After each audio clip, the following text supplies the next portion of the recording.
السلام عليكم ورحمة الله وبركاته. الحمد لله وحده والصلاة والسلام على من لا نبي بعده وبعد. رب اشرح لي صدري ويسر لي أمري واحلل عقدة من لساني يفقه قولي. وبعد، فقد قال تعالى في قرآنه الكريم: وأنذر عشيرتك الأقربين. وقال صلى الله عليه وسلم: لأن يهدي الله بك رجلا واحدا خير لك من حمر النعم। رواه البخاري। সমাজসুধী, আজকে দাওয়াত বিষয়ে কিছু আলোকপাত করতে চাই। ওমা তৌফিক ইল্লা বিল্লাহ। দাওয়াতি বিষয়ে আমাদের একটা কথা বদ্ধমূল হয়ে গিয়েছে যে আমরা দাওয়াত সবাই করব না, বরং যারা হুজুর টাইপের, যারা হুজুর, যারা আলেম, যারা মুফতি, মুহাদ্দিস, তারাই দাওয়াত করবে। তো এটা কতদূর সঠিক? এটা পুরোপুরি সঠিক নয়, বরং শেখ ইবনে বাজ রাহিমাহুল্লাহ সহ অনেকে মনে করেন যে দাওয়াত দেওয়াটা প্রত্যেকেরই দায়িত্ব, নিজ নিজ পরিসর অনুযায়ী। মানে যারা ভালো আলেম, যাদের লেখাপড়ার ভালো জ্ঞান রয়েছে, তাদের দাওয়াতের পরিধি বাড়বে। কিন্তু যাদের জ্ঞান কম, তাদেরও দাওয়াত দেওয়ার প্রয়োজন রয়েছে, তারাও দাওয়াত করবে। দাওয়াত মানে ইসলামের পথে আহ্বান করবে যতটুকু জানে, এবং এই দাওয়াত শুরু হবে নিজ পরিবার থেকে। যেন প্রত্যেকে নিজ নিজ পরিবারে একজন দাঈ ইলাল্লাহ, আল্লাহর পথে আহ্বানকারী। এজন্য অন্তত এতটুকু দাওয়াত থেকে কেউ অব্যাহতি পাবে না। কিন্তু আর অন্যান্য মানুষকে ফিল্ডে, ময়দানে, জালসায়, মাহফিলে দাওয়াত তাবলীগ করা, এটা সবার ওপর ফরজ করেননি আল্লাহ রাব্বুল আলামিন। তবে কিছু কিছু পরিসরে, কিছু কিছু ক্ষেত্রে আল্লাহ সবার ওপর ফরজ করেছেন, সেটা তো বুঝতেই পারলেন। যেমন আত্মীয় স্বজন, আপনার অধীনস্থ যারা রয়েছে তাদের ভিতরে আপনার দাওয়াত তাবলীগের কাজ করতে হবে।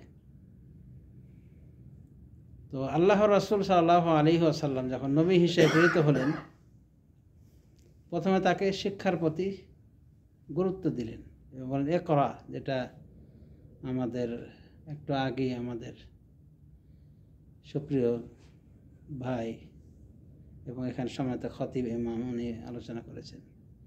সর্বপ্রথম ওহী এসেছে আল্লাহর ওপর, আল্লাহ রাব্বুল আলামিন নাজিল করেছে রাসূলের উপরে। কি ওহী? ইকরা বিসমি রাব্বিকাল্লাযী খলাক। আপনি পাঠ করুন আপনার রব্বের নামে, যিনি সৃষ্টি করেছেন। কি সৃষ্টি করেছেন? খলাকাল ইনসানা মিন আলাক। মানুষকে সৃষ্টি করেছেন আলাক থেকে, জমাট রক্ত থেকে। তো প্রথমত ইকরা যখন বলে রাসূলুল্লাহ সাল্লাল্লাহু আলাইহি ওয়াসাল্লাম, জিবরিল মারফত যখন এই ওহীটা আসলো, তো জিবরিল আলাইহিস সালাম যখন বললেন ইকরা, তখন বলেছে মা আনা বিকারি, বলছে আমি তো পড়তে যাই না, পড়া যায় না। কিন্তু আব্দুল কাদের জিলানী 18 পারা কোরআন মুখস্থ করে আসছিল মায়ের পেট থেকে, নাকি? এটা ঠিক আছে তাহলে। তো যাই হোক, রাসূলুল্লাহ সাল্লাল্লাহু আলাইহি সাল্লাম যেটা সত্য সেটা বললেন, মা আনা বেকারি, আমি তো পড়তে যাই না। তখন তাকে চেপে ধরলেন, এরপর আবার ছেড়ে দিলেন। চেপে ধরা তার কষ্ট হলো, আবার বলছে ইকরা, আপনি পড়ুন। এবার মানে একই কথা বলছে, মা আনা বেকারি, আমি তো পড়তে যাই না। এবার আরও শক্ত করে চেপে ধরেছে, মানে তার মানে শ্বাস কষ্ট আরও বেড়ে গেছে। এরপরে ছেড়ে দিয়ে বলছেন ইকরা বিসমি রাব্বিকাল্লাযী খলাক, আপনি পাঠ করুন বিসমি রাব্বিকাল্লাযী খলাক, ওই রব্বের নামে, আপনার ওই রব্বের নামে যিনি সৃষ্টি করেছেন। খলাকাল ইনসানা মিন আলাক, সৃষ্টি করেছেন মানুষকে জমাট রক্ত থেকে। এভাবে প্রাথমিক কয়েকটা আয়াত রাসূলুল্লাহ সাল্লাল্লাহু আলাইহি ওয়াসাল্লামের উপর নাজিল হলো। তাহলে প্রথম কী ছিল নির্দেশনা রাসূলুল্লাহ সাল্লাল্লাহু আলাইহি ওয়াসাল্লামের উপরে? ইকরা, যে আপনি পাঠ করুন।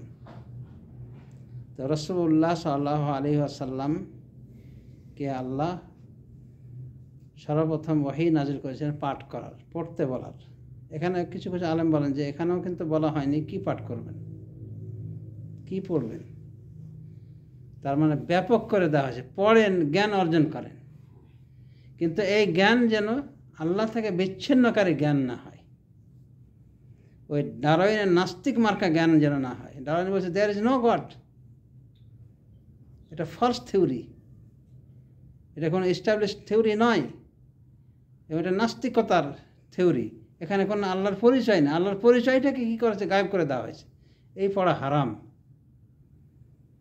বড় দুঃখের বিষয় যে আমাদের শিক্ষা বোঝে বাংলাদেশের মতো একজন মুসলমান অধ্যুষিত দেশের মতো, যেখানে 95% মুসলমান বলা হয়, সে দেশের সিলেবাসে এই ডারউইন নাস্তিকের থিওরি পড়ানো হয়। জানেন কেন নাস্তিক মনে হচ্ছে আজকাল?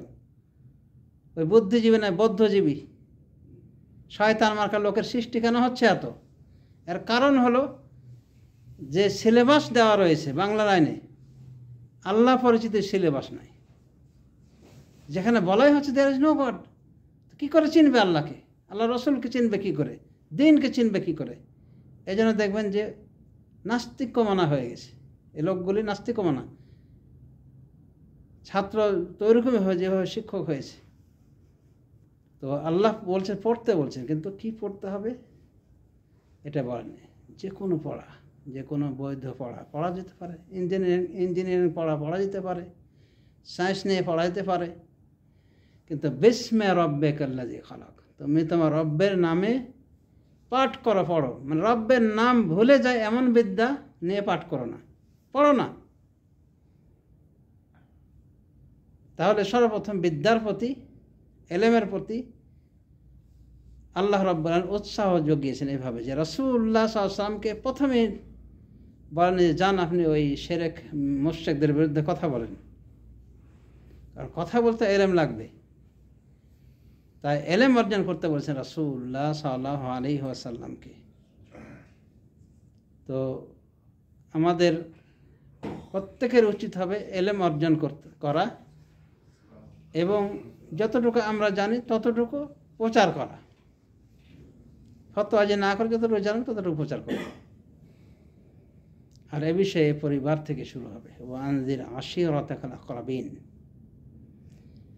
ইকরা দিয়ে রাসূলুল্লাহ সাল্লাল্লাহু আলাইহি ওয়াসাল্লামকে নবী বানানো হয়েছে। আর ইয়া আইয়ুহাল মুদ্দাসসির কুম ফাআনজির, উনি যে ভয় পেয়ে গিয়েছিলেন, মানে জিবরিল আলাইহিস সালামকে দেখেছিলেন ওই মানে গারে হেরা থেকে বের হওয়ার পথে, জালিসুন আল কুরসি বাইনাস সামাওয়াতি ওয়াল আরদ, আসমান জমিন ছেয়ে এই বিশাল দিগন্ত ছেয়ে একটা বড় কুরসিতে জিবরিল আলাইহিস সালাম বসে আছেন। মানে কত বিশাল কুরসি, লক্ষ্য দেখেন যে কুরসিটা তার ভরে গেছে আসমান জমিন, তাহলে কত বিশাল ফেরেশতা জিবরিল আলাইহিস সালাম। তো এই ফেরেশতাকে দেখে এই প্রথম দেখেছেন একবার, আর মেরাজের রাতে দেখেছিলেন আর একবার স্ব আকৃতিতে। এর আগে স্ব আকৃতিতে দেখেননি। তো মানুষ, সুন্দর মানুষের রূপে এসেছে একজন দেহিয়া কালবি নামে একজন সুন্দর সাহাবী ছিলেন। তো মাঝে মধ্যে ওনার সুরতে আসতেন, মানুষ পাবলিক মনে করতো মানে এই দেহিয়া কালবি হবে, বুঝেছেন। আর ওয়াহি বিভিন্ন প্রকার রয়েছে, ঝনঝনানি আওয়াজে এসে রাসূলুল্লাহ সাল্লাল্লাহু আলাইহি ওয়াসাল্লামের ব্রেনে ওয়াহি লিপিবদ্ধ করে দিতেন, মানে ঢুকিয়ে দিতেন। এভাবে ওয়াহির বিভিন্ন প্রকার রয়েছে। তো রাসূলুল্লাহ সাল্লাল্লাহু আলাইহি ওয়াসাল্লাম এই জিবরিল আলাইহিস সালাম জীবনে দেখেননি এরকম। এই অবস্থা দেখে উনি ভয়ে একেবারে চাদর মুড়ি দিয়ে, ওই বিবি খাদিজা বলছেন দাসসিরুনি আল্লাহু সাল্লাল্লাহু আলাইহি ওয়াসাল্লাম, আমাকে কি করো, চাদর আবৃত করো, চাদর আবৃত করো। ভয় পেয়ে গেছেন রাসূলুল্লাহ সাল্লাল্লাহু আলাইহি ওয়াসাল্লাম। তো আবার ওই জিবরিল আলাইহিস সালাম এসেছেন, কিন্তু এবার ওইরকম হয়ে নয়, মানে ভয় ভীতিকর রূপ ধরে আসেনি, ওয়াহি নিয়ে আসছেন, স্বাভাবিক ওয়াহি। কি বলছে, ইয়া আইয়ুহাল মুদ্দাসসির, হে চাদর আবৃত, কুম ফাআনজির, উঠে দাঁড়ান, ফাআনজির, এবং মানুষকে ভয় দেখান, মানুষকে সতর্ক করেন। মানে শিরিক থেকে, মুশরিকিপনা আকীদা থেকে সতর্ক করেন। তো ওলামায়ে দ্বীন বলছেন যে ইকরা দিয়ে তাকে নবী করা হয়েছে, নবী মানে নবুয়ত দেওয়া হয়েছে, আর এটা দিয়ে তাকে রাসূল বানিয়ে দেওয়া হয়েছে। রাসূলের দায়িত্ব হলো নতুন কোনো বিধান পেয়ে আল্লাহর পক্ষ থেকে বা নতুন কোনো কিতাব পেয়ে আল্লাহর পক্ষ থেকে সেটাকে প্রচার করা। তাহলে ইকরা দিয়ে নবী হয়েছেন, আর রিসালাত পেয়েছেন সূরা মুদ্দাসসিরের মাধ্যমে, কারণ আল্লাহ তাকে ভীতি প্রদর্শন করতে বলেছেন এই কোরআন দিয়ে। তাহলে আমরা দেখতে পেলাম যে দাওয়াত তাবলীগের প্রধান হাতিয়ার হলো আগে নিজে জানা, আগে নিজে শেখা, তাও সেটা আগডম বাগডম নাই, আগডম বাগডম ঘোড়াডম বাজে এগিয়ে, তারপরে কি হাট্টি মাটিম টিম, তাদের খাড়া দুটি শিং, তারা মাঠে পাড়ে ডিম। আচ্ছা, এ পাখি দেখা গেছে? কোনো অস্তিত্ব নেই। শুরুতেই মিথ্যা শিক্ষা, বাচ্চার ব্রেনে মিথ্যা শিক্ষা দিয়ে দেওয়া। এরকম একটা পাখি আছে, ঘোড়ার ডিম আছে, ঘোড়ার ডিম যেন অস্তিত্বহীন, এই হাট্টি মানে ডিম অস্তিত্বহীন একটা জিনিস। তাহলে রাসূলুল্লাহ সাল্লাল্লাহু আলাইহি ওয়াসাল্লামকে আগে শিখতে বললেন, শেখার পরে কি বললেন? এখন ভয় দেখান মানুষকে, ভীতি প্রদর্শন করুন। বলেন ওয়ানজির আশীরাতাকাল আকরাবিন, আপনি আপনার নিকটাত্মীয়দেরকে ভীতি প্রদর্শন করুন। তাই রাসূলুল্লাহ সাল্লাল্লাহু আলাইহি ওয়াসাল্লাম এই আয়াতের উপর আমল করতে গিয়ে তিনি তার সমস্ত আত্মীয় স্বজনকে জড়ো করেন একদিন সাফা পর্বতের নিচে। এরপরে বলেন যে আচ্ছা, আপনারা এখানে আপনারা সমবেত হয়েছেন, আমি যদি বলি আপনাদেরকে, মানে কোরাইশ সবাইকে জড়ো করেছেন, আমি যদি বলি কোরাইশ মানে সবাইকে জড়ো করেছেন, উনি ওই বংশে ছিলেন, তো বংশের সবাইকে ডেকেছেন, কারণ আল্লাহ বলছেন আপনি আপনার নিকটাত্মীয় স্বজনকে সতর্ক করুন, ভীতি প্রদর্শন করুন। তো বললেন যে আচ্ছা, আমি যদি বলি যে পাহাড়ের এই দিকে, পাহাড়ের ওই পাশে শত্রু আছে, অশ্ব বাহিনী এসেছে আপনাদেরকে আক্রমণ করার জন্য, আমুসাদ্দিকিয়া, আপনারা কি বিশ্বাস করুন আমাকে? সবাই বলেছিল হ্যাঁ অবশ্যই বিশ্বাস করো, মা জাররামনা আলাইকা কাযিবান, কারণ আপনি মিথ্যা বলেন এরকম কোনো অভিজ্ঞতা আমাদের নাই, আপনি সত্যবাদী। তাহলে নবী সাল্লাল্লাহু আলাইহি ওয়াসাল্লাম সবার নিকট সত্যবাদী হিসেবে খ্যাত ছিলেন। নবী হওয়ার আগেই, নবুয়ত প্রাপ্তির আগেই তিনি সত্যবাদী হিসেবে খ্যাতি ছিলেন। তো বললেন যে না না, আপনাকে তো আমরা মিথ্যা মনে করবো না। যদি বলেন যে পিছনে অশ্বারোহী আছে, অশ্ব বাহিনী রয়েছে, মানে ঘোড়া নিয়ে মানে যুদ্ধ করার সেনাবাহিনী উপস্থিত আছে, এটা যদি আপনি বলেন তা বিশ্বাস করব। এবার উনি বলছেন ফাইন্নী নাযীরুন লাকুম বাইনা ইয়াদাই আযাবিন শাদীদ, আমি আপনাদেরকে ভয় দেখাচ্ছি সামনে বড় কঠিন শাস্তি থেকে, আযাব থেকে। মানে যদি ঈমান না আনেন, এভাবে পত্তলিকতায় থাকেন, মূর্তি পূজা করেন, শিরক করেন, তা আপনার জন্য সামনে বড় আযাব, কঠিন আযাব অপেক্ষা করছে। এভাবে তাদেরকে ভয় দেখালেন, মানে কালেমা লা ইলাহা ইল্লাল্লাহ দাওয়াত দিলেন, লা ইলাহা ইল্লাল্লাহ এর দাওয়াত দিলেন। তো সবাই কিছু বলেনি, কিন্তু তার নিজের আত্মীয় আবু লাহাব, তার চাচা, উনি বলছেন তাব্বান লাকা আলিহাযা জামাআতানা সাইরুল ইয়াউম, তোমার জন্য ধ্বংস সারাদিন, তুমি এই জন্য আমাদেরকে জড়ো করেছো, মানে এই কথাটা বলার জন্য জড়ো করেছো। মানে এটা কথা কোনো গুরুত্ব নেই আবু লাহাবের কাছে, কারণ আবু লাহাব মুশরিক। তো মুশরিকের নিকটে তাওহীদের কোনো মূল্য থাকে না, গুরুত্ব দেয় না। কিন্তু এই তাওহীদের কারণে যে তার জান্নাত জাহান্নামের ফয়সালা,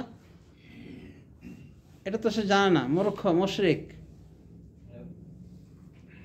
তো যাই হোক, রাসূলুল্লাহ সাল্লাল্লাহু আলাইহি ওয়াসাল্লামের আমরা অনুসারী হিসেবে তার পদাঙ্ক অনুসরণের চেষ্টা করো। আমাদের প্রত্যেকেরই আত্মীয় স্বজন রয়েছে, কাজে যতটুকু শিখব ততটুকু প্রচার প্রসার করার চেষ্টা করো। আত্মীয় স্বজন থেকে শুরু করব, শুরুটা হবে আত্মীয় স্বজন থেকে। যেমন রাসূলুল্লাহ সাল্লাল্লাহু আলাইহি ওয়াসাল্লাম যখন নবী হন এবং তাকে প্রসারের দায়িত্ব দেন, তিনি আত্মীয় স্বজনকে এইভাবে ব্যাপক আকারে ডাকার আগেও প্রথমে দাওয়াত দিয়েছেন বিবি খাদিজাকে, সর্বপ্রথম দাওয়াত দিয়েছেন যে খাদিজা এই ব্যাপার, আমার কাছে এইভাবে ওহী এসেছে, আমাকে আল্লাহ নবী বানিয়েছেন। তো বিবি খাদিজাকে দাওয়াত দিল। বিবি খাদিজা রাদিয়াল্লাহু আনহা রাসূলুল্লাহ সাল্লাল্লাহু আলাইহি ওয়াসাল্লামকে ভালো করে চিনতেন, স্বামী হিসেবে চিনবে না? এমনকি রাসূলুল্লাহ সাল্লাল্লাহু আলাইহি ওয়াসাল্লাম বলছে, খায়রুকুম খায়রুকুম লিআহলি, তোমাদের মধ্যে তারাই উত্তম বেশি যারা নিজ পরিবারের জন্য উত্তম। মানে আপনার পরিবার যদি আপনাকে ভালো বলে তা আপনি ভালো, আর যদি আপনার পরিবার আপনাকে খারাপ বলে তা আপনি খারাপ। বেশিরভাগ এরকম হয়ে থাকে। এই কথিত আছে যে একজন মানে অফিসের বসদের নিকটে খুবই প্রিয়, আদব আখলাক এত সুন্দর, যাকে পুরস্কার দিতেছে, মানে বস অফিসিয়ালিভাবে একটা অনুষ্ঠান করেছে, তাকে পুরস্কার দেওয়া যায়। তো ও তার স্ত্রীকে নিয়ে হাজির হয়েছে ওখানে ও অনুষ্ঠানে পুরস্কার নেওয়ার জন্য। তো ওর স্ত্রী তো আশ্চর্য, আমার এই স্বামীটা মানে এখানে এত সুন্দর ব্যবহার করছে, ও তো সবসময় আমার সাথে এই যুদ্ধে লেগে থাকে, আমার সাথে দুর্ব্যবহার করে। তা আসলে এরকম মানুষ পাওয়া যায় যে বাড়ির ভেতরে কি এক চেহারা, বাইরে আর এক চেহারা। তো এই জন্য রাসূল সাহেব বলছে যে খায়রুকুম লিআহলি, তোমাদের মধ্যে উত্তম সে যে তার পরিবারের জন্য উত্তম। তো বিবি খাদিজা রাদিয়াল্লাহু আনহা রাসূলুল্লাহ সাল্লাল্লাহু আলাইহি ওয়াসাল্লামকে চিনতেন, জানতেন। এমনকি তার সাথে শুভ বিবাহ হওয়ার আগে তাকে পরীক্ষা করেছেন, তার তার ব্যবসা বাণিজ্যর দায়িত্ব দিয়েছিলেন তাকে রাসূলুল্লাহ সাল্লাল্লাহু আলাইহি ওয়াসাল্লাম। তার ব্যবসায় গিয়েছিলেন, সিরিয়া গিয়েছিলেন এবং অনেক লাভবান হয়েছিলেন, এবং সারা আরববাসী তাকে সত্যবাদী মনে করতেন। তো বিবি খাদিজা রাদিয়াল্লাহু আনহা তার এই ইসলামের দাওয়াতে মানে সাথে সাথে গ্রহণ করলেন। এমনকি ওনার যখন শুনলেন এই ওহী আসার ধারা, তো রাসূল সাহেব নিজে কনফিউশনে পড়েছেন, মানে ভাবছেন যে হয়তো আমি ধ্বংস হয়ে যাব কিনা, মানে কে আসলো এরকম লোক আগন্তুক, এ করা বলে আমাকে চাপা দিল, শরীরে চাপা দিল, আবার ছেড়ে দেয়, আবার এভাবে বলছে। উনি মানে বলেছেন বিবি খাদিজাকে যে খাশিতু আলা নাফসি, আমি তো ভয় পেয়ে গেছি, মরেই যাওয়া মনে হয়, মানে এমন কিছু লেগেছে আমার পিছিয়ে, মনে হয় আমি শেষ হয়ে যাব। তখন বিবি খাদিজা সান্ত্বনা দিয়েছেন যে কাল্লা, অসম্ভব, আল্লাহ আপনাকে অপমান করবেন না, কারণ আপনি কি করেন, ইন্নাকা তাকরি দাইফ ওয়া তাসিলুর রাহিম ওয়া তাসদুকুল হাদিস ওয়া তুঈনু আলা নওয়াইবিল হক। এভাবে কয়েকটা কথা বলেছেন, আপনাকে আল্লাহ অপমান করবেন না, কারণ আপনি মেহমানের সম্মান করেন, আত্মীয়তার সম্পর্ক জুড়ে রাখেন, তাসদুকুল হাদিস, সত্য কথা বলেন, এবং বিপদ আপদে মানুষকে সাহায্য করেন। তাহমিলুল কাল, অপরাগ ব্যক্তির আপনি সাহায্য করেন, মানে বোঝা বহন করেন। তো এইসব মানবীয় গুণ আপনার ভিতরে যেহেতু আছে, আল্লাহ আপনাকে অপমান করবে না। তারপর তার চাচাতো ভাই ওরাকা বিন নওফালের নিকটে নিয়ে গেছেন। উনি কিন্তু নাসরানি হয়েছে, খ্রিস্টান হয়েছিলেন জাহিলিয়াতের জামানায়। তো তার কাছে গিয়ে নিয়ে গেলেন রাসূলুল্লাহ সাল্লাল্লাহু আলাইহি ওয়াসাল্লাম, আর বললেন যে শোনেন তো আপনার কী বলে, বাতিজা কী বলে, শুনে দেখেন তো। তো রাসূলুল্লাহ সাল্লাল্লাহু আলাইহি ওয়াসাল্লাম বললেন, বৃত্তান্ত বললেন যে এটা তো ওই মূসা আলাইহিস সালামের যে ওহী এসেছিল, যে জিবরিল এসেছিলেন, উনি এসেছেন, আর অচিরেই আপনাকে আপনার লোকেরা বের করে দিবে। তখন বলছে আমাকে আমার লোকেরা বের করে দিবে? বলছে হ্যাঁ, এরকম যেই নিয়ে এসেছে ওহী বার্তা তাকেই বের করা হয়েছে। তো বিবি খাদিজা চাক্ষুষ এসব দেখে তার উপরে ঈমান এনেছিলেন।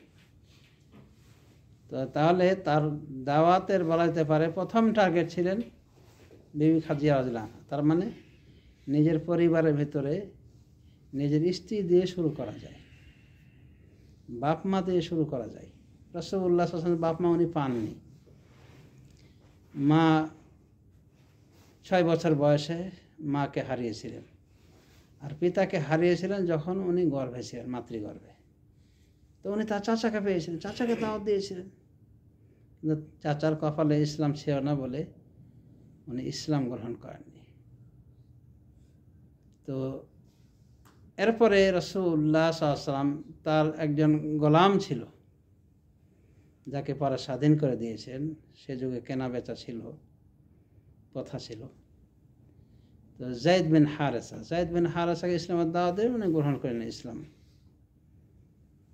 এরপরে আলী রাদিয়াল্লাহু আনহু, আপন চাচাতো ভাই, তাকে বললেন, উনি ইসলাম গ্রহণ করলেন। উনি কিন্তু বালকদের অন্তর্ভুক্ত। এরপরে বন্ধু শিখিয়েছিলেন আবু বকর রাদিয়াল্লাহু আনহু, ওনাকে বললেন, সাথে সাথে ইসলাম গ্রহণ করলেন উনি। এগুলো থেকে আমরা কি শিক্ষা পাই? যে আমরাও যে কোনো সত্য জানতে পারলে প্রচার আমরা এইভাবে করব। বন্ধু বান্ধবের আগেও আমরা প্রচার করব কাকে? নিজের স্ত্রীকে, নিজের পিতা মাতাকে, নিজের ছেলে মেয়েদেরকে, এভাবে আত্মীয়স্বজন, নিজের ভাই।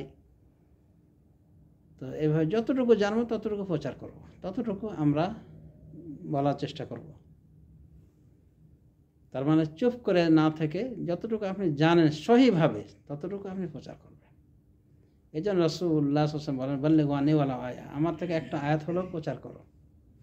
বুখারী শরীফ হাদিস। আর শুরু করেছিলাম এক ফ্রান্সের নও মুসলিমের কথা দিয়ে, যে এই নও মুসলিমটা সূরা ফাতিহার 7টা আয়াত শিখেছে। সাথে সাথে ও এক বড় মসজিদ ফ্রান্সের,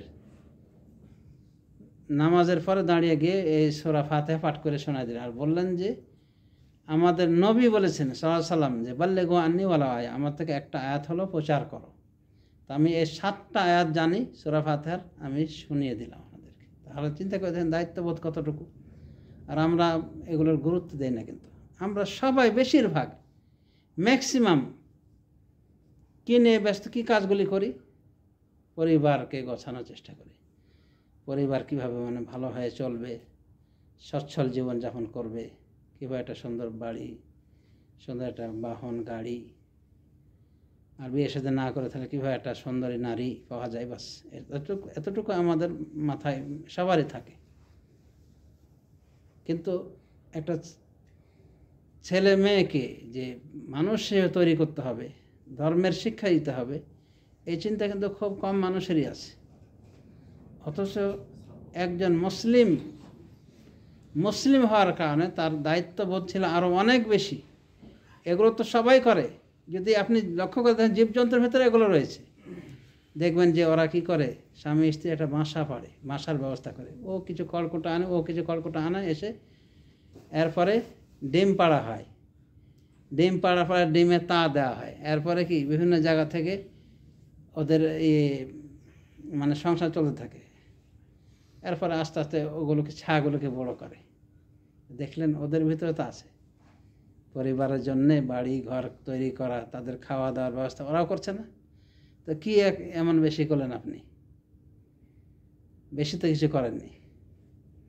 হ্যাঁ, শিক্ষার বিষয়ে এমন শিক্ষা শিখিয়েছেন যে আপনার 60-70 বয়স হলে আপনার বৃদ্ধাশ্রমে রেখে আসছে। এই শিক্ষাটা শিখিয়েছেন। শিক্ষা থেকে অনেকে ঢাকা ভার্সিটির অবসরপ্রাপ্ত একজন ডক্টর প্রফেসর হাওয়া করে কাঁদছে, ও বৃদ্ধাশ্রমে রয়েছে। বলছে ছেলে মেয়ে যার জন্য আমি সারা জীবন আমি শেষ করে দিলাম টাকা পয়সা, আর ছেলে মেয়ে আমাকে এখানে রেখেছে, খোঁজও নেয় না। বিয়ে শাদী কখন নিজেরা করেছে আমাকে জানায় না। তো কেন এই পরিস্থিতি? কারণ সম্পূর্ণ শিক্ষা দীক্ষা সন্তানকে দেওয়া হয় দুনিয়া কেন্দ্রিক। কারণ আল্লাহ বলেছেন কি, ইকরা বিসমি রাব্বিকাল্লাযী খালাক। তো এই পাঠ করো তোমার রব্বের নামে, যিনি সৃষ্টি করেছেন। তার মানে যে পাঠ হোক, যে শিক্ষাই হোক, সেখানে আল্লাহর নাম থাকতে হবে। এই যে পাশ্চাত্য জগতে পাঠিয়ে দিলেন, ইউরোপ কান্ট্রিতে পাঠিয়ে দিলেন, এখান থেকে কী শিখা? There is no God. Allah বলে কিছু নাই। নানিকে বলছে আল্লাহ বলে কেউ নানি কারে বোধ করো, আল্লাহ তো নাই।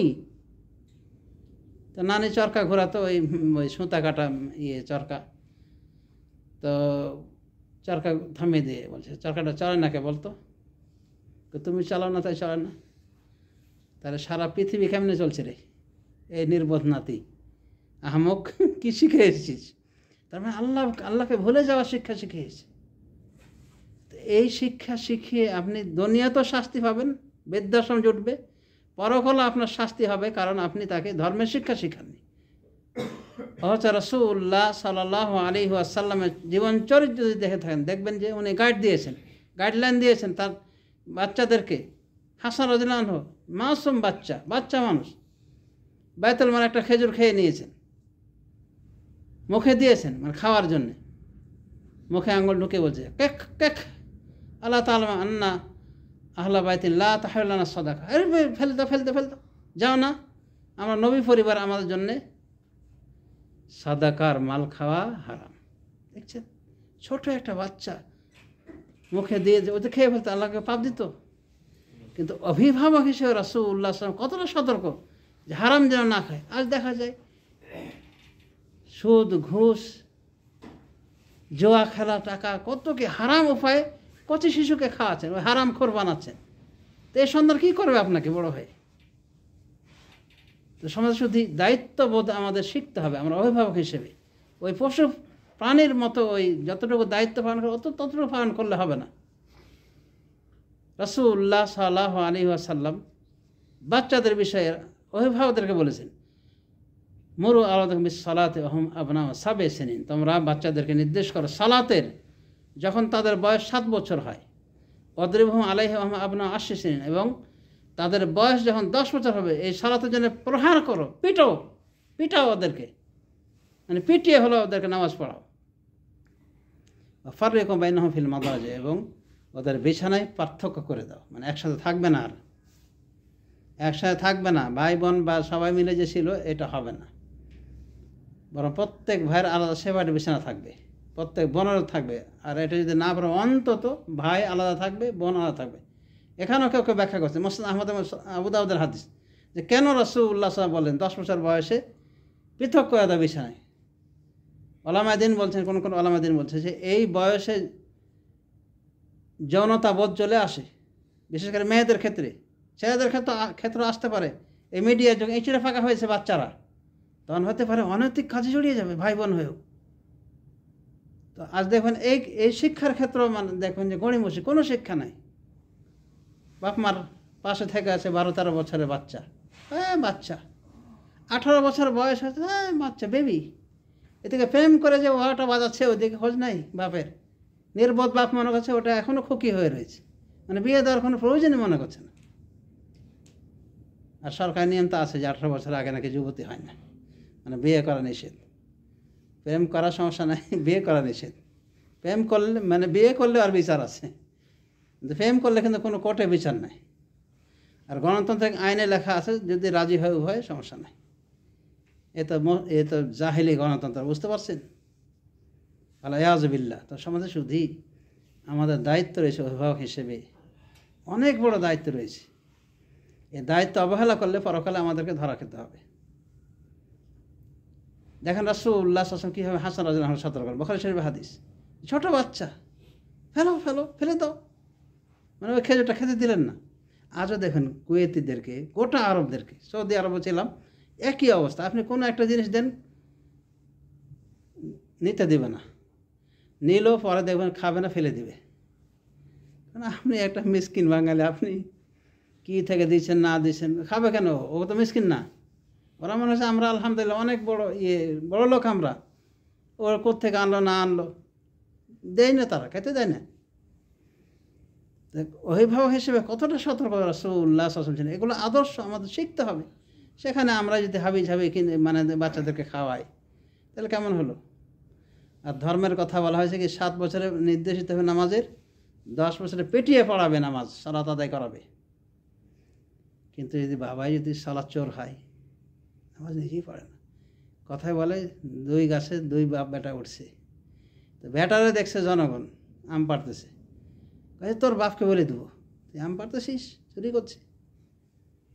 বাপ দেখ আরেক গাছে আছে, ওই গাছে দেখ আমার বাপ, বেটা যেরকম বাপও সেরকম, দুজনই চোর। এই যে মনে করেন যে বাপের উচিত ছিল, মায়ের উচিত ছিল বাচ্চাদেরকে আল্লাহমুখী করা, নামাজ শেখানো, সে নিজেরাই নামাজ চোর। এই লোকগুলির কত বড় হিসাব লক্ষ্য করে দেখেছে, নিজের হিসাব হয়েছে কেন নামাজ পড়েনি, কেন পশুর জীবনযাপন করেছিলে তোমরা। আবার আর একটা হিসাব হবে যে এই বাচ্চারাকে কেন তোমরা সহি পথে পরিচালিত করনি, কেন? অভিভাবক হওয়া এত সহজ নয়। এটা পাগলিও বাচ্চার জন্মদাতা হতে পারে, হয় না? জন্ম দিলে বাপ আর মা হয়ে গেল তা না, এটা আদর্শের বাপ মা হতে হবে, আদর্শের শিক্ষা দিতে হবে। রাসূলুল্লাহ সাল্লাল্লাহু আলাইহি ওয়াসাল্লাম তার সাথে ছিলেন রবিবা বলা হয় আরবিতে, মানে তার স্ত্রী উম্মে সালামার সাথে ওই আবু সালাম আমর ইবনে সালাম এসেছিলেন, বা উমর ইবনে সালাম এসেছিলেন বাচ্চা অবস্থায়। মানে ওনার দায়িত্ব, ওই বাচ্চার দায়িত্ব রাসূলুল্লাহ সাল্লাল্লাহু আলাইহি ওয়াসাল্লাম নিয়েছিলেন, ছোট যেহেতু। তো একসময় খাচ্ছেন রাসূলুল্লাহ সাহাবায়ে কেরামকে নিয়ে, ওই ওমর বিন সালামা উনি মানে যেখানে ইচ্ছা সেখানে হাত নিয়ে যাচ্ছে আর খাচ্ছে। তো বাচ্চা, আর কি গুনাহ হবে বা কোনো সমস্যা আছে? না, ও সমাজ বুঝে কিছু বুঝবে না, বাচ্চা মানুষ, আমরা অত গুরুত্ব দেব না। কিন্তু রাসূল সাল্লাল্লাহু আলাইহি ওয়াসাল্লাম ওই বাচ্চাকে কয়েকটা ট্রেনিং দিলেন, ইয়া গোলাম সাম্মিল্লাহ, এ বাচ্চা বিসমিল্লাহ বলো, আল্লাহর নাম লও, অকুল বে ইয়ামিনিক, ডান হাতে খাও, অকুল মা মিম্মা ইয়ালিক, যেখানে তোমার নিকটবর্তী খাদ্য ওখান থেকে খাও। মানে হয়তো এদিক ওদিক খাচ্ছিলেন উনি, বিসমিল্লাহ হয়তো বলেননি, ডান হাতে হয়তো খাচ্ছিলেন না। তাকে কয়টা শিক্ষা দিলেন? তাহলে খাওয়ার আদব কয়টা? আপনার সামনে থেকে আপনি খাবেন, ডান হাতে খাবেন, এর আগে বিসমিল্লাহ বলে খাওয়া শুরু করবেন, আর শেষে কি বলবেন? আলহামদুলিল্লাহ। তাহলে খাওয়ার ক্ষেত্রেই কতটা সুন্নত লক্ষ্য করে দেখেছেন? আমরা তো মানে বিসমিল্লাহ বলতে ভুলে যাই। তো দেখেন, ছোট্ট একটা বাচ্চা, তারপরও রাসূলুল্লাহ সাল্লাল্লাহু আলাইহি ওয়াসাল্লাম কত গুরুত্ব দিয়েছেন, তাকে ধর্মের শিক্ষা দিয়েছেন। আবার দেখা যাচ্ছে রাসূলুল্লাহ সাল্লাল্লাহু আলাইহি ওয়াসাল্লাম ইবনে আব্বাস, তার আপন চাচাতো ভাই,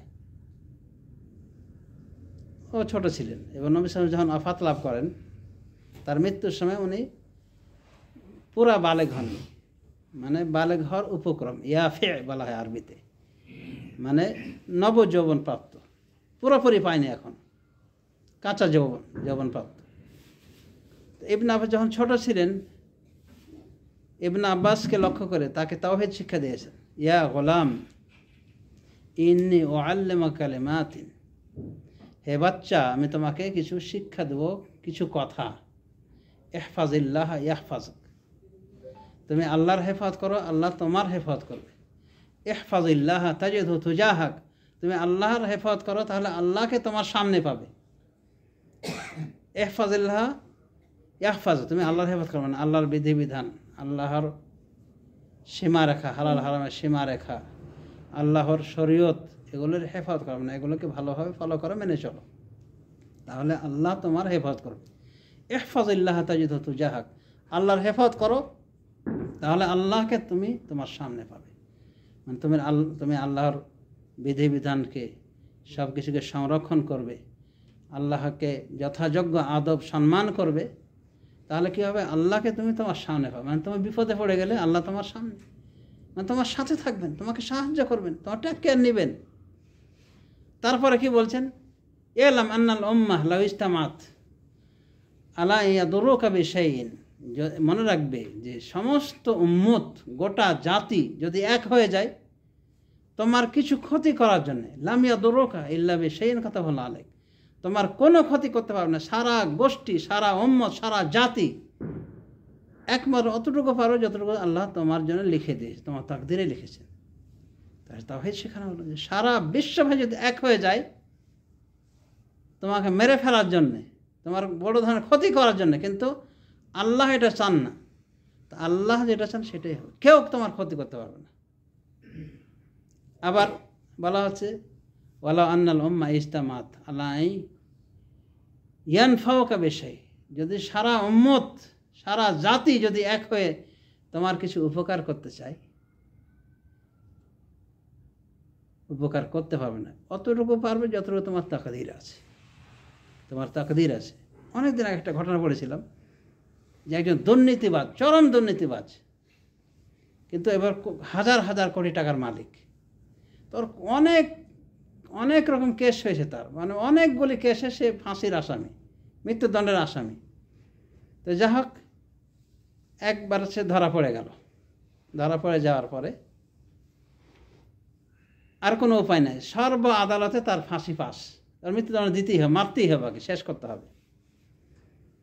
তো নিরুপায় হয়ে যেখানে জেলের সেল আছে না, ওখানে যারা কাজ করে ওদের একজনকে কানে কানে বলে যে ভাই আমি তো অনেক অনেক টাকার মালিক, হাজার হাজার কোটি টাকার মালিক, কিন্তু এবার এমন বিপদে পড়ে গেছি যে রক্ষা করার মতো আর কোনো উপায় পাচ্ছি না, তো তুমি কি আমাকে একটা সাহায্য করতে পারবে? এ আমেরিকার ঘটনা বলছে আর কি সাহায্য করব? আমাকে এখান থেকে বের করে দিতে পারো কেন? তোমাকে বের করতে আমাকে ফাঁসি দিবে সরকার, এটা পারবো না। তো দেখো কোনো উপায়, তোমাকে এত কোটি টাকা দেব, আমার টাকার কোনো কমতে নাই, এটা নিয়ে চিন্তা কর। শেষে কি হলো, একটা বুদ্ধি বের করলো ওই ওই জেলখানার ওই খাদেম, বলছি একটা জিনিস করতে পারি, এখানে নিয়ম রয়েছে, যারা অনেকে মারা যায়, অনেকে ওই মানসিক পেরেশানিতে এবং টর্চারের কারণে মারা যায় অনেক সময় জেলখানার, তো মারা গেলে ওগুলোকে আমরা ফেলে আসি, ওগুলোকে আমরা দাফন করে আসি ওই নদীর ওই পারে। তো একটা কাজ করতে পারি আপনাকে, আপনি মরে যাওয়ার ভান করবেন, অক্সিজেন দেওয়া হবে আপনার কাফনের ভিতরে, মরে যাওয়ার ভান করবেন, দিয়ে আপনাকে কবরস্থ করে যখন চলে আসবো আমরা, তখন আমি এক পর্যায়ে গিয়ে আপনার ওই কবর খুঁড়ে আপনাকে পাস করে দেবো। তো বলছে ঠিক আছে। এবার তো মানে অনেক আশান্বিত হলো ওই লোক। পরে তাকে সত্যি মরার ভান করেছে আর অক্সিজেন দিয়ে দিয়েছে, যাতে করে অক্সিজেন নিতে পারে। কবরের ভিতরে অক্সিজেন নেই। সুবহানাল্লাহ, কীভাবে মানুষ থাকবে একটু চিন্তা করেছেন? আমরা একটা রাতে চিন্তা করে দেখেন, আপনার আত্মীয় নাই, স্বজন নাই, ধন সম্পদ সব কিছু রেখে বিসর্জন দিয়ে, কোনো কিছু নাই, দুনিয়ার কোনো সম্পদ বলতে ওই 3টা কাফনের 3টা কাপড়, এটা দিয়ে রাখা। আর ওই যেখানে রাখা হয় সেখানে কোনো জানালা আছে? জানালা তো কিচ্ছু নাই, অন্ধকার কবরে। তো এই অন্ধকার কবরে যখন তাকে শায়িত হয়, খ্রিস্টানদের তরিকা মানে যে তাকে ওই ওরাও কিন্তু কবরস্থ করে, সিস্টেম যদি আলাদা হয়, বাক্স ইত্যাদি ঢুকে আরও মাটির ভিতরে দিয়ে দেয়, ওটা বলা যেতে পারে কম জটিল না। তো ওর কাছে অক্সিজেন ছিল, তো অক্সিজেনের একটা সময় আসতো, পার হয়ে যাচ্ছে, কিন্তু সাহায্যকারী ওই লোক আসতেছে না। বলতো এখন তো বিপদ, আমার মরা ছাড়া হবে না। আর এত গভীর করে দাফন করেছে যে ওর বের হওয়ার উপায় নাই। এখন প্রহার গুনছে, মানে মৃত্যুর প্রহার গোনা শুরু করেছে। তো পাশে আরও 2-1টা লাশ পরে যে দাফন হয়েছে, ওগুলোর ভিতরে কেমনে সে টের পেয়েছে যে ওকে যে সাহায্য করতে চেয়েছে ও নিজেই লাশ হয়ে আছে। ও নিজেই কি লাশ, নিজেই লাশ, সাহায্য কেমনে করবে? তার মানে এই সাহায্য আল্লাহ তার কপালে লেখেননি, তার মারা যাওয়া নিশ্চিত। কোনো উপকার করতে পেরেছে কেউ? ওই লোক পেরেছে? আরে অত দূরে যাওয়ার দরকার। এরশাদ শিকদার এই যে দুর্নীতি করেছিল, একটা ফকিন্নির বাচ্চার থেকে শুরু করে সে কী হয়েছিল, স্বর্ণকমল বাড়ি বানিয়েছিল, আর বাড়িটা এখনও আছে, কিন্তু সে আর নাই। মৃত্যুর সময় বলেছিল, ফাঁসির আগে বলেছিল যে আমার মতো হতভাগ্য কেউ হবে না। কেউ তার সাথ দেয়নি। কয়েকটা বউ ছিল, তার কথা শুনিনি কেউ, কারণ জানো যে ও চলে যাবে। তার সাথে দুর্ব্যবহার করেছিল। তো এরশাদ শিকদার প্রত্যেকবারই যেহেতু কোটি কোটি টাকার মালিক হয়েছিল, মানুষের লাশ খুন করে এবং মাছের আহার করিয়েছিল, এবং টু শব্দ করলে মৃত্যুর জন্য প্রস্তুত হওয়া লাগতো তার কাছে। এরকম একটা দুর্দান্ত লোক প্রত্যেকবারই সরকারিভাবে সরকারের ছত্র ছায় মেজে যেত। কিন্তু এই যে শেষ ধরা যে খেলো, আর বাঁচতে পারেনি। এবারও চেষ্টা করেছে, কাউকে দিয়েছে, তাও মিস্টার মন্ত্রীকে দিয়েছে, কিন্তু লাভ হয়নি। ও খেয়ে কাজ করতে পারেনি বা করেনি, এক কথায়। তার মানে মৃত্যু যদি নিশ্চিত হয়, ঠেকানোর কোনো উপায় নেই। এই কথাই রাসূলুল্লাহ সাল্লাল্লাহু আলাইহি ওয়াসাল্লাম সেই কতি শিশু বালককে শিক্ষা দিচ্ছে, যে সারা পৃথিবীর মানুষ যে তোমার উপকার করার জন্য চেষ্টা করে, আর সেটা যদি তোমার কপালে না থাকে, আল্লাহ যদি না লেখা রাখে, পারবে না তারা।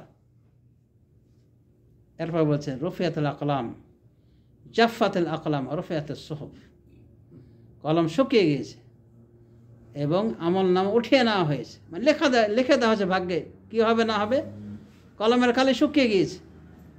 কত সুন্দর শিক্ষা, বাচ্চাদেরকে শিক্ষা দেওয়ার কত সুন্দর বিষয়, তাওহীদের বিষয়। এ মাজার পূজারি কি এমনি হয়েছে? কারণ ওই মাজার পূজারি গোটা পরিবার মুশরিক। হ্যাঁ, কেউ ফেরে না খালি হাতে খাজার দরবারে। আরে খাজাই তো মারা গেছে, ওই কি অবস্থায় আছেন আল্লাহ ভালো জানে। ওর কিনা গ্যারান্টি আছে ও নবী না রসুল না ফেরেশতা যে ওর জান্নাতের গ্যারান্টি রয়েছে? মূর্খ জাহেল কথাকার। মানে পীর দেখে মাবুদ বানিয়ে নিয়েছে। আর কত বড় বড় শিরক। অহত লক্ষ্য করে দেখেন রাসূল সাল্লাল্লাহু আলাইহি ওয়াসাল্লাম কী শিক্ষাটা না দিলেন তার নিজের আপন চাচাতো ভাইকে। তখন মনে কি ছিলেন বালক বয়সের। আমরা মনে করি বালক বয়সে কী আর করবে, পড়াশোনা থাকা। আর পড়াশোনা দিলে ওই ABCD, EFGH এই সেই ক্যাট ম্যাট র্যাট এগুলো, মানে সব কিছুই জানে, যা জানা সেটাইতে 0, ও 0 আর বাপও 0। এই যে মনে করেন অভিভাবক হিসেবে দায়িত্ব ছিল প্রত্যেকের যে সন্তানকে তাওহীদবাদী করা, মুশরিক না বানানো, মাজার পূজারী না বানানো। এটা পিতামাতার প্রত্যেকের দায়িত্ব। সমাজ শুধু রাসূলুল্লাহ সাল্লাল্লাহু আলাইহি ওয়াসাল্লাম আমাদেরকে বলেছেন কুল্লুকুম রাইন ওয়া কুল্লুকুম মাসউলুন আন রাইয়াতি, তোমাদের প্রত্যেকের দায়িত্বশীল এবং তোমাদের প্রত্যেকেই জিজ্ঞাসা করা হবে তার নিজ দায়িত্ব সম্পর্কে। মানে আপনি আপনার দায়িত্বটা ভালোভাবে পালন করেছেন কি করেননি। এই সোবহানের ভিতরে একটা আর্মি ক্যাম্পে এক আর্মি আর এক আর্মিকে বলছে, ভাই দোয়া করিস, আমার মেয়েটাকে নাচ গানে দিয়েছি, মানে যাতে শিখতে পারে, আর সত্যি একদিন শিখে আর বন্ধুকে দেখ বন্ধু এটা আমার মেয়ে, মানে নাচতেছে টিভিতে। কত বেহায়া বেশরম পিতা এবং কত বড় দায়িত্বহীন যে ওর মেয়েকে নিতম্ব নাচিয়ে গান বাজনা করানোর শিক্ষা দেওয়ার পরে যখন দেখছে যে আসলে মঞ্চে চলে আসছে, তখন বন্ধু বান্ধবদের ডেকে দেখছে এই দেখো আমার মেয়ে নাচতেছে। চিন্তা করে দেখেন, এমনও বাপ আছে, এমনও পরিবার আছে বেশরম যে মেয়েকে ধর্মের শিক্ষা দেবে কি, মেয়ে কীভাবে নাচতে পারে, নিতম্ব নাচে নাড়িয়ে নাচবে, ওই শিক্ষা যেন গানের মাস্টার নিয়ে আসে। এগুলো বাপের খবর আছে। পরকালে অবশ্যই এগুলো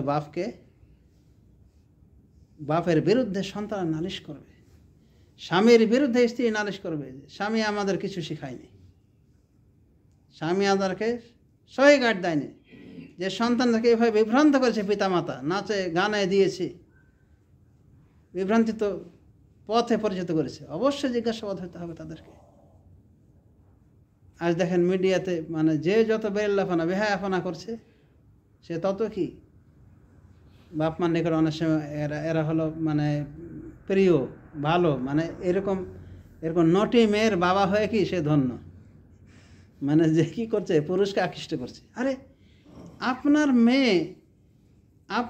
মেয়ে আপনার রাজকন্যা, মানুষকে দেখাবেন কি জন্য? এত সস্তা হয়েছে মাল, এত সস্তা করে দিলেন কেন?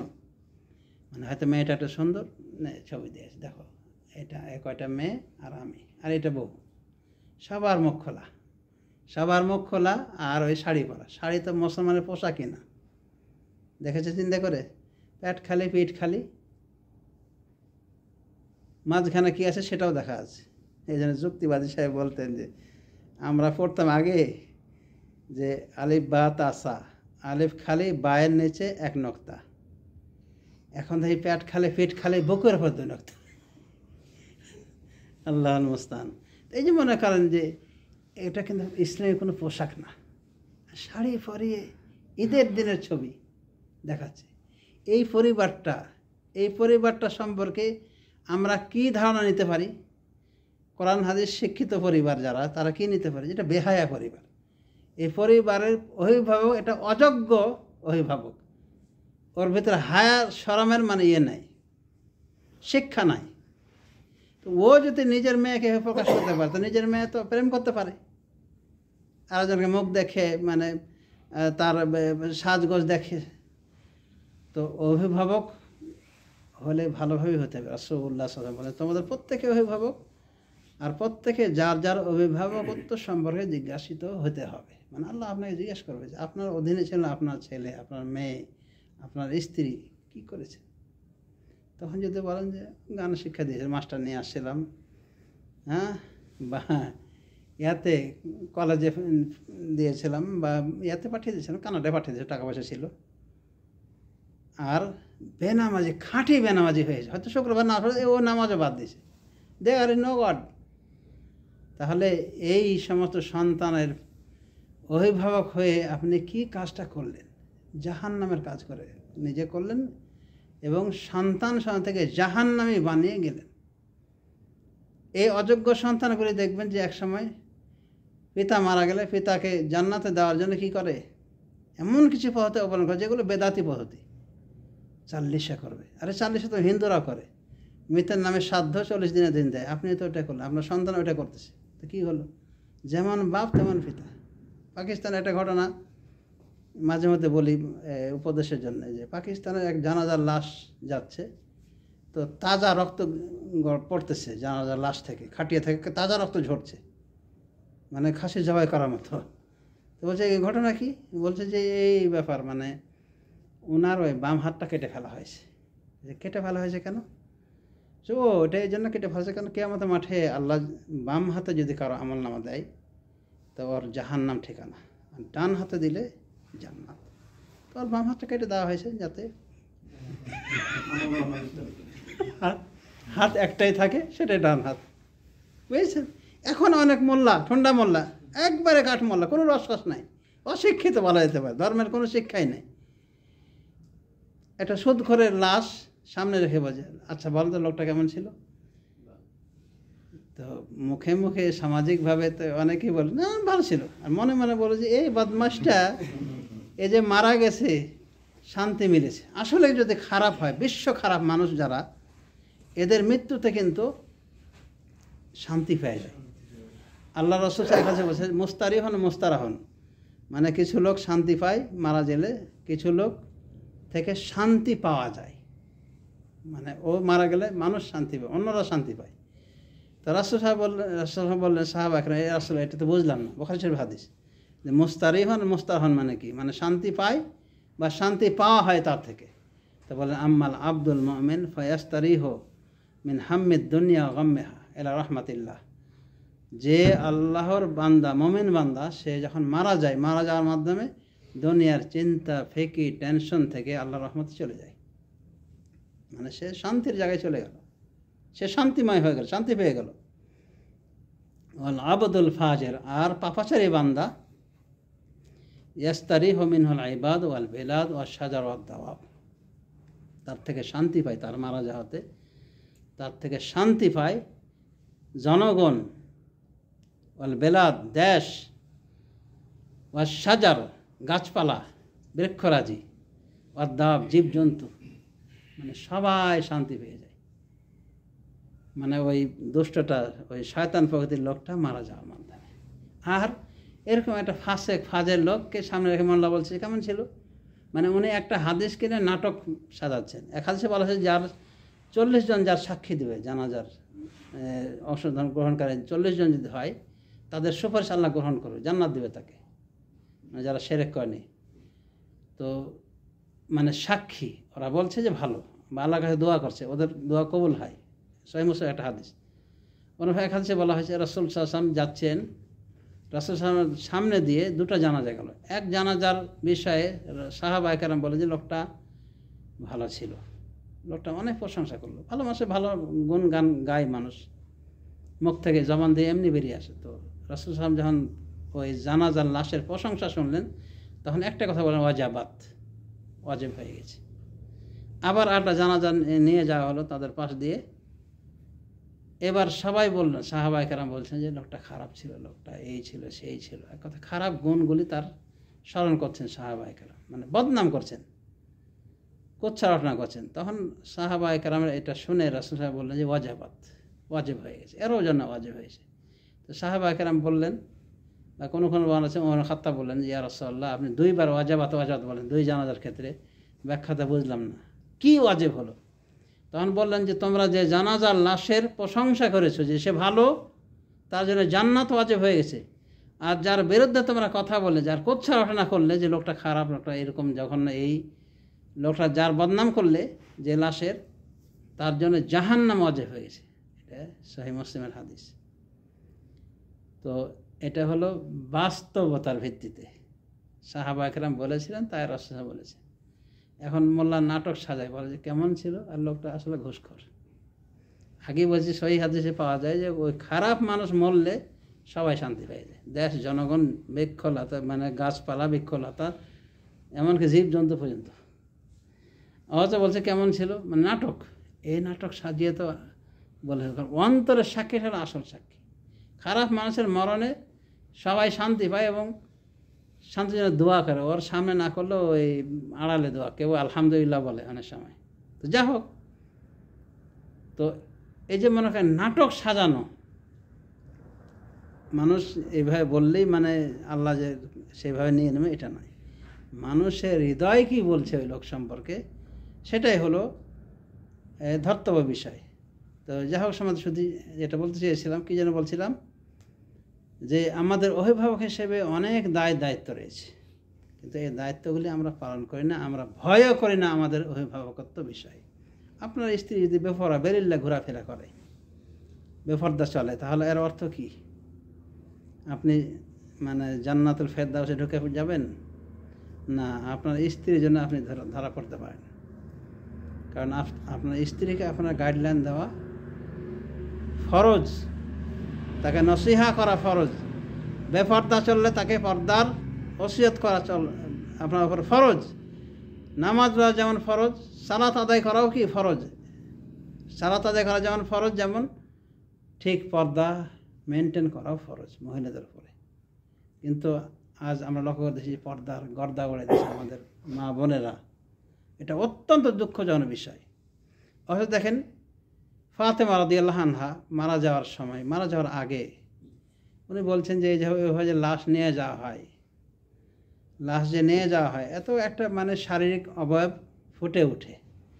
তো ওনার লজ্জা লাগছে যে লাশ হয়ে যখন তাকে নিয়ে যাওয়া হবে, একটা মানুষ তা দেখবে, তার শরীরের দিকে দেখবে, অথচ ওটা জানাজার কাফন পরানো থাকে, তারপরেও ওনার লজ্জা, মরে যাওয়ার পরও লজ্জা করছেন কে?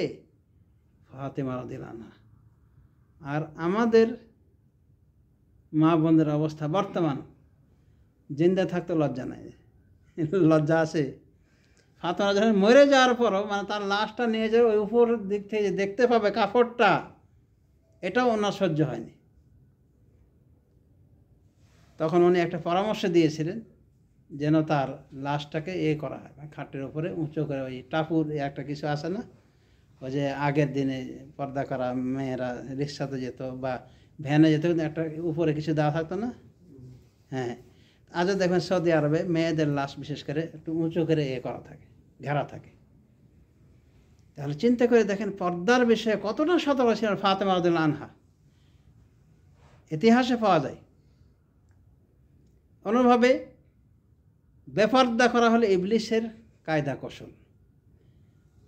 মা হাওয়া এবং আদম আলাইহিস সালাম দুজনকে যখন আল্লাহ বললেন যে তোমরা জান্নাতে বসবাস করো, আর এই জান্নাতের সব কিছু তোমরা ভক্ষণ করো, আনন্দ ফুর্তি করো, তোমরা আনন্দের সাথে এগুলো গ্রহণ করো, খাওয়া দাওয়া করো, কিন্তু এই বৃক্ষের নিকটে যাবে না। একটা বৃক্ষ দেখে বলে এই বৃক্ষের কাছে নিকটেও যাবে না। আল্লাহ বললেন, এটা হলো রহমানের উপদেশ।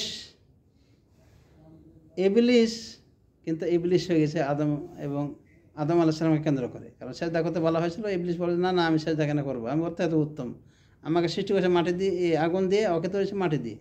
মাটির সৃষ্টি কি করে, ওই না আগুনের সৃষ্টি কি করে সেজদা করে মাটির সৃষ্টিকে? মানে এটা মানতে পারলো না। ইবলিস যুক্তি দেখালো কার ওপরে? কাকে যুক্তি দেখালো? আল্লাহকে দেখালো।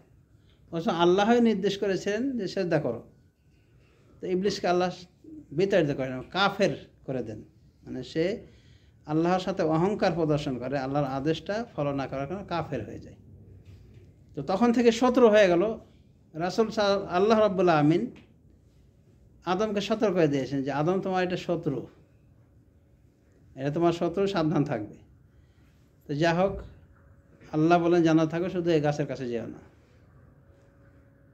এই ইবলিস মানে ভালো লোকের বেশ ধারণ করে এসে বলছে, আলা আদুল্লাকুম আলা শাজার খলদে ওয়া মুলকিন লা ইয়াবলা, আমি কি তোমাদেরকে বলে দেব না এমন বৃক্ষের কথা যে বৃক্ষ খেলে চিরস্থায়ী হয়ে থাকবে,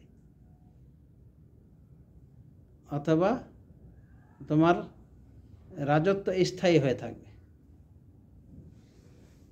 আর এক জায়গায় এসে আল্লাহ বলে, ইবলিস বলেছিল যে এইটা খেতে নিষেধ করেছে কেন, এই বৃক্ষের কাছে যেতে নিষেধ করেছে কেন জানো? নিষেধ করেছে এই জন্য যে ওখানে ওই গাছ থেকে কিছু খেলে তোমরা কি হয়ে যাবে, মালাকাইন, দুজন ফেরেশতা হয়ে যাবে। অথবা চিরস্থায়ীভাবে বসবাস করতে পারবে জান্নাতে। এ দুটার কোনোটাই আল্লাহ চান না। ও কসম হাম্মা ইন্নী লাকুম লামিনাল নাসিহিন, আর কসম করেছিল যে এটা আপনাদের উপদেশ চাচ্ছি, মানে এখানে আমার কোনো স্বার্থ নাই, আপনাদের কল্যাণে আমি এ কথা বলছি। কিন্তু পুরোটাই শয়তান ইবলিসের কল্যাণ। ইবলিসই মানে ওর স্বার্থটাকে সে চেয়েছে। তো যখন তারা ইবলিসের কসম খাওয়া দেখে এবং সে হিতোপদেশকারী, সে তার কোনো স্বার্থ নিয়ে কথা বলছে না, সম্পূর্ণ স্বার্থ আদম আলাইহিস সালাম, তখন তারা কি করলেন?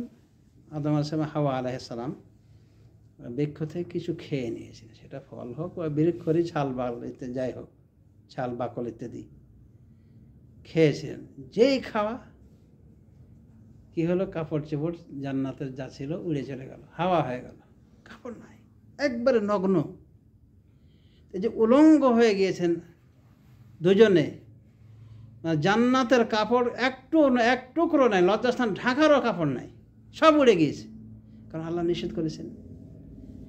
তো ইবলিস কি চায়? ইবলিস জান্নাত চিরস্থায়ী রাখতে চায় না ফেরেশতা হওয়া চায়? কি চেয়েছিল? ইবলিস চেয়েছিল তাদের এইভাবে সততা করেছে, চেয়েছিল যেন তারা এভাবে নগ্ন হয়ে যায়, এগুলো পাওয়া তো দূরের কথা, নগ্ন হয়ে যায়। বাদাতুল আহমাদ সাওয়াতুহুম, আল্লাহ বলছে যখন তারা ওই বৃক্ষ থেকে খায় তাদের লজ্জাস্থান প্রকাশ পেয়ে গেল। তাফিকা ইয়াখসিফানি আলাইহিমা মিন ওয়ারাকিল জান্নাহ, এবং তারা জান্নাতের গাছ থেকে ওই পাতা পেড়ে লজ্জাস্থান ঢাকতে শুরু করে। তখন আল্লাহ বলেছিলেন, আলাম আনহাকুমা আন তিলকুমা শাজারা, আমি কি তোমাদেরকে নিষেধ করিনি এই গাছ থেকে?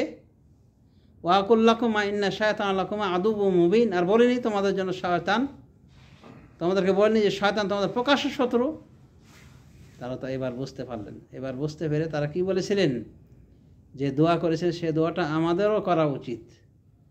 রব্বানা যালামনা আনফুসানা ওয়া ইল্লাম তাগফির লানা ওয়া তারহামনা লানাকুনান্না মিনাল খাসিরিন। হে আমাদের রব, যালামনা আনফুসানা, আমরা তো জুলুম করেছি আমাদের আত্মার ওপর, অর্থাৎ গুনাহ করে বসেছি, পাপ করে বসেছি।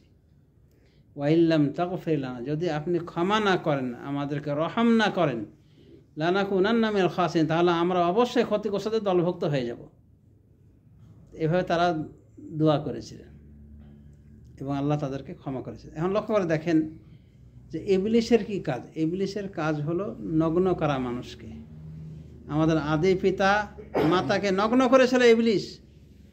আজ আমাদের মা বোনদের একটা শ্রেণী, মোটা একটা শ্রেণী, কলেজ পড়বা, ভার্সিটি পড়বা, নগ্নতাকে বেছে নিয়েছে। আর যে যত নগ্ন হতে পারে, যে যত দেখাতে পারে,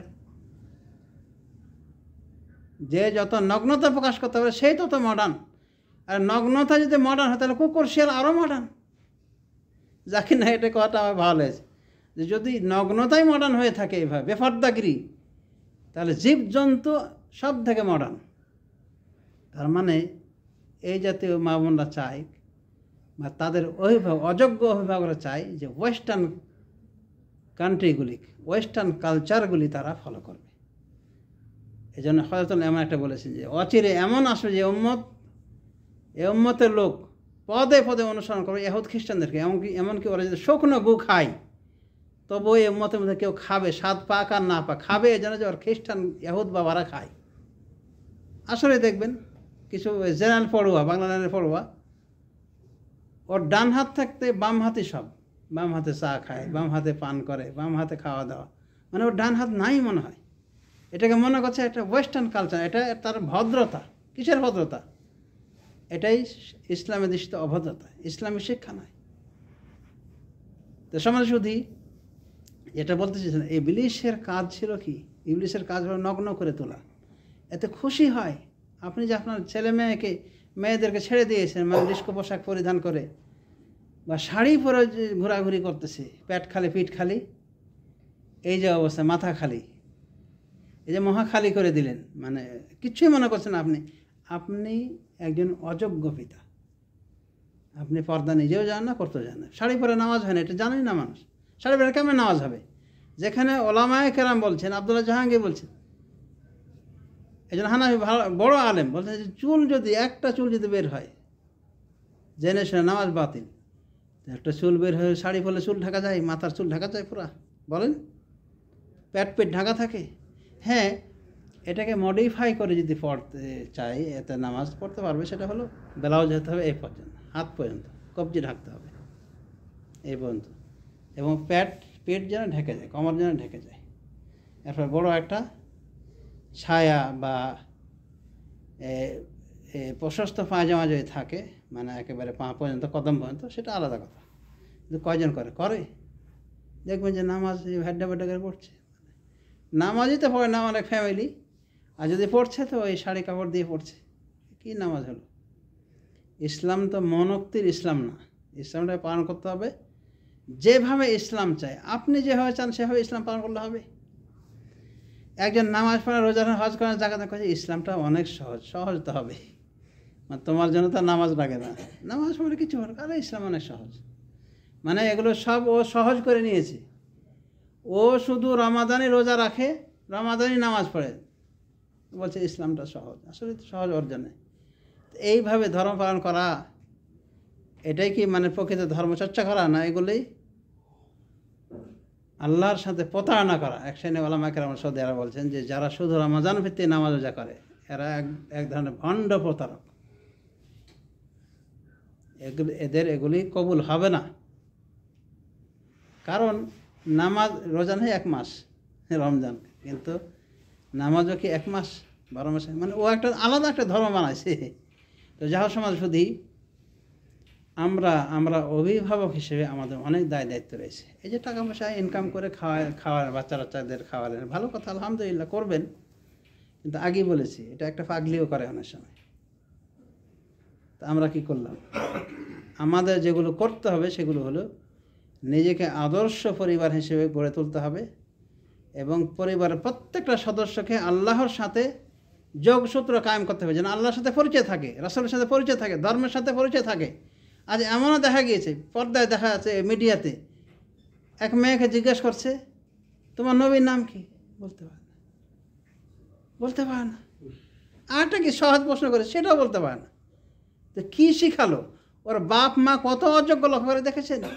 হয়তো ওর বাপ মা পারবে না, ওই আমচোর বাপ বেটার মতো দেখাচ্ছিস চোর, আমাকে চুরি করেছি, বাপ বিচার দিবি, চুরি করার বিচার, বাপ আর এক কাছে চুরি করতে দেখ। তো এরকমই অনেক সময় কী এটা, মানে এটা মানে শুধু এভাবে ধর্ম মনোক্তির সাথে পালন করলে হবে? রসুলের নামটা জানে না, মুহাম্মদ সাল্লাল্লাহু আলাইহি ওয়াসাল্লাম এই নামটা জানে না অনেকে। রাসূল সাল্লাল্লাহু নাম কি? রসুল্লাহ মোহাম্মদ বলতে পারে না। তো রাসূলুল্লাহ সাল্লাল্লাহু আলাইহি ওয়াসাল্লামের নাম, এই যে বেসিক বিষয়গুলি, ইসলাম, তোমার রবকে, তোমার রব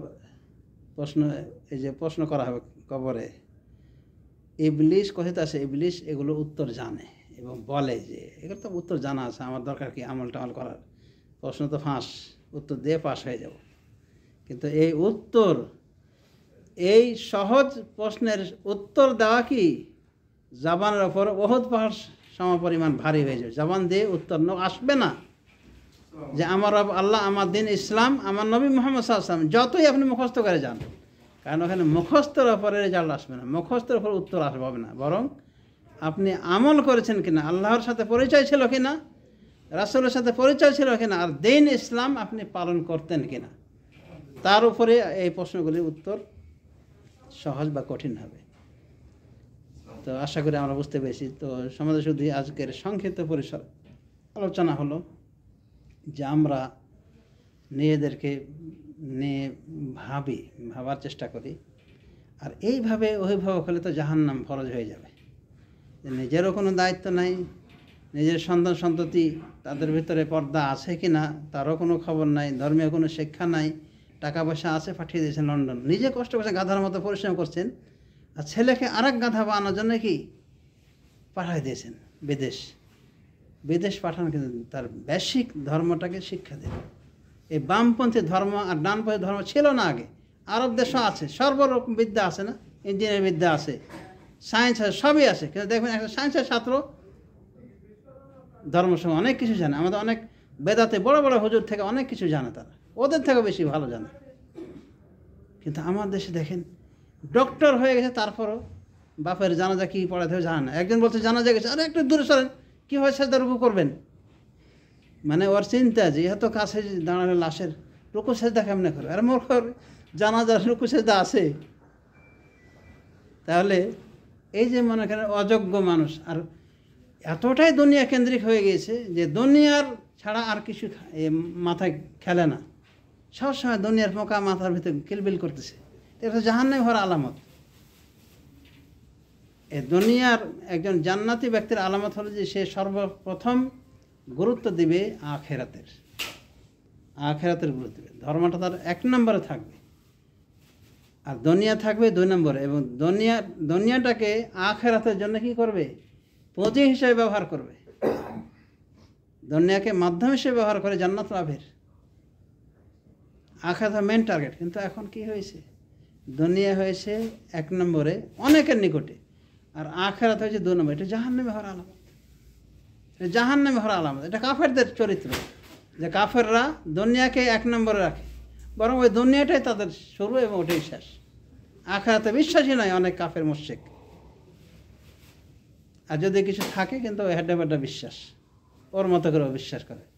মানে কি একটা কবিতা যেন আছে, পরজন্মে হয় রাধা। মানে হিন্দু ধর্মের ভিতরে রয়েছে যে মানে জন্মের পরে আবার জন্ম, আবার জন্ম, আবার জন্ম, এবং মানুষ যেভাবে দুনিয়া থাকে ওই চরিত্র নিয়ে আসবে। কেউ গাধা হয়ে আসবে, কেউ গরু হয়ে আসবে। একে দেখলাম টিভিতে ফটো দিচ্ছে, মানে এক হুজুর বেদাতে হুজুর, জ্ঞান নাই, তা বলছে যে আসলে আমরা আমাদের বাপদাদারা মারা যাওয়ার পরে ওই জীবজন্তু আকারে ফিরে আসে চরিত্র হিসেবে। সুতরাং আপনার বাড়িতে যে বলদটা আছে ওটা আপনার দাদাও হতে পারে।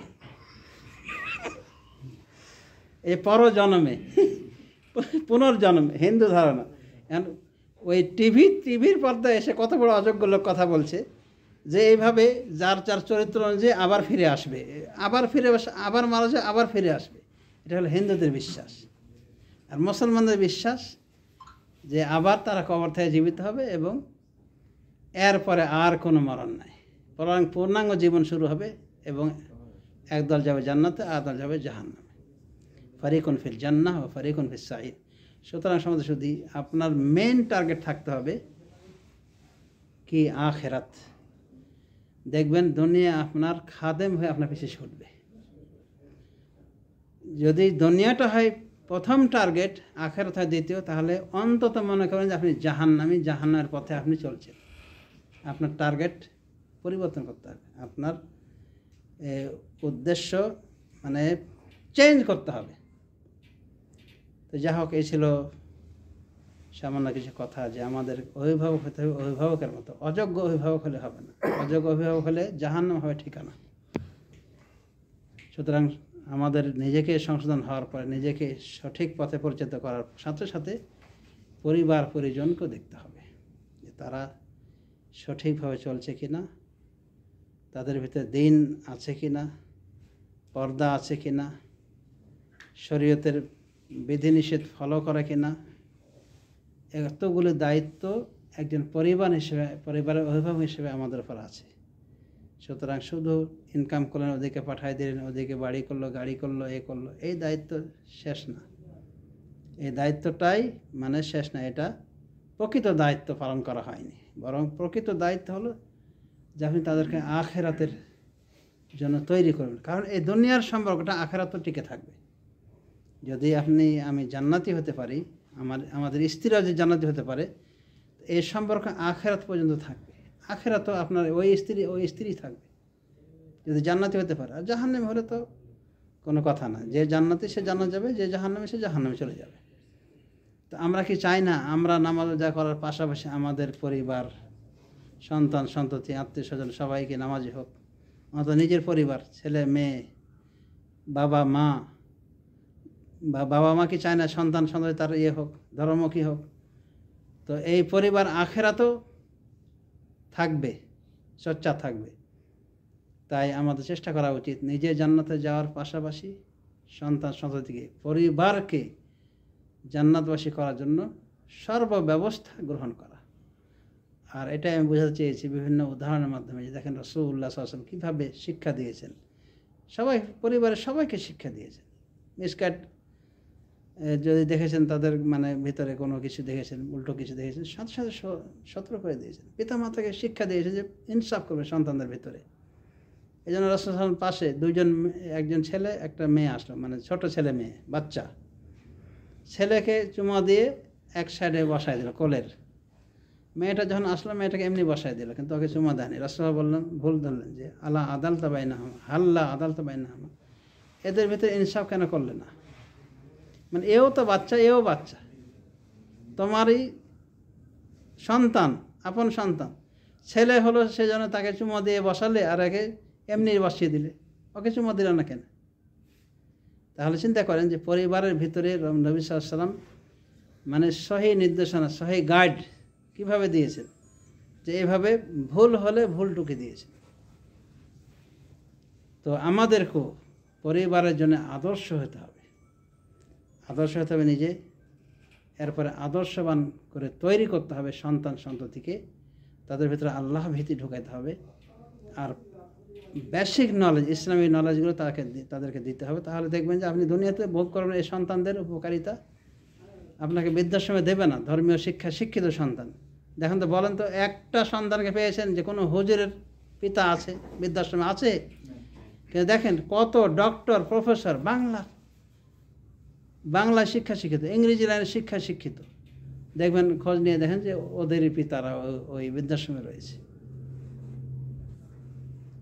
তো এই জন্যেই আমাদের নিজেকে আদর্শবান হওয়া উচিত এবং ধর্মীয় আদর্শে আদর্শবান করা উচিত এই নিজের পরিবার পরিজনকে, এবং তারা আপনাকে ফলো করবে, আপনি যেটা ফলো করবেন আপনাকে মডেল হিসেবে গ্রহণ করবে। কাজে আপনি যদি পরিবার না হন, আদর্শ না হন, তাহলে আপনাকে তারা ফলো করতে গিয়ে আরও মিসগাইডেড হবে। এটা কথাই বলে যে যদি আরবি কবিতা বলছে যে যদি কোনো বাড়ির পরিবার দফ বাজায়, মানে ওই এক সাইডে ঢোল বাজায়, তাহলে অটোমেটিকলি মনে করে পরিবার লোক সবাই নাচ করতেছে, মানে ওরা আরও কিছু বাড়িয়ে হবে। তো এই জন্যেই আমরা যদি খারাপ হই, তা আমাদের পরিবার অটোমেটিক খারাপ হয়। বেনামাজি বাবাকে বলতে পারে সন্তান সন্ততি স্ত্রীকে যে তোমরা ভালো হয়ে যাও, কোন লজ্জায় বলবে? সে নিজেই তো নামাজ পড়ে না। তো এই জন্যেই নিজেকে আদর্শ করে গড়ে তুলতে হবে, ধর্মীয় শিক্ষা শিক্ষিত করতে হবে, আর পরিবারও করতে হবে। তাহলে আমরা ইনশাআল্লাহ পরকালে নাজাত পাবো জাহান্নাম থেকে এবং জান্নাত লাভে ধন্য হব। আল্লাহ তৌফিক দান করুন আমাদের সবাইকে আদর্শ হিসেবে গড়ে ওঠার। আমিন। সাল্লাল্লাহু আলা নবিয়িনা মুহাম্মদ ওয়া আলা আলিহি ওয়া সাহবিহি আজমাইন। আসসালামু আলাইকুম।